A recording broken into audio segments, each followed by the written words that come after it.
గురించి కొట్టుకు తెచ్చేది ఏం ఒక్కటే కాదు, పాస్టర్లు అందరూ ఇంతే. ఇప్పుడు నేను మాట్లాడిన మాటల్లో ఏదైనా లోపము ఉంది అని మీరు అనుకొనిన ఎడల మీ అందరికీ మరొక సువర్ణ అవకాశము. నేను మాట్లాడిన మాటలపై నేను నిలబడి ఉందును. అంతేకాదు అక్కాయి మాట్లాడిన మాటల ప్రకారం కూడా మనం చూసుకుందాంరా.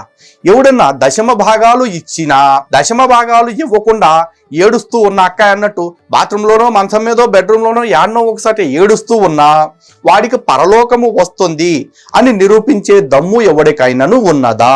ఎందుకంటే మీ ప్రభు కూడా చెప్తున్నారు కదా, దుఃఖించువారు ధన్యులు, దుఃఖపడువాడు ధన్యులు అని చెప్పేసి చెప్తున్నారు కదా. మరి అలా దుఃఖపడువాడు ధన్యుడు అట్లాంటికి పరలోకం వస్తుంది అనుకుంటే మీ అందరూ పరలోకం వెళ్ళటం కోసం నేను రోజు గంట ఏడుస్తాను రయ్యా, గంట ఏడుస్తా మీకోసం, త్యాగం చేస్తా మీకోసం నా ఆనందాన్ని. ఒక్కసారి ఎవడన్నా నిరూపిస్తాడా? ఇక సబ్జెక్ట్ లేదా అంటారా? సరే, నా దగ్గర సబ్జెక్ట్ లేదు అనుకుంటే వచ్చి తొక్కేయండి, నోరు మూపిచ్చేయండి. బంగారపు అవకాశాన్ని వాడుకోవాలి కానీ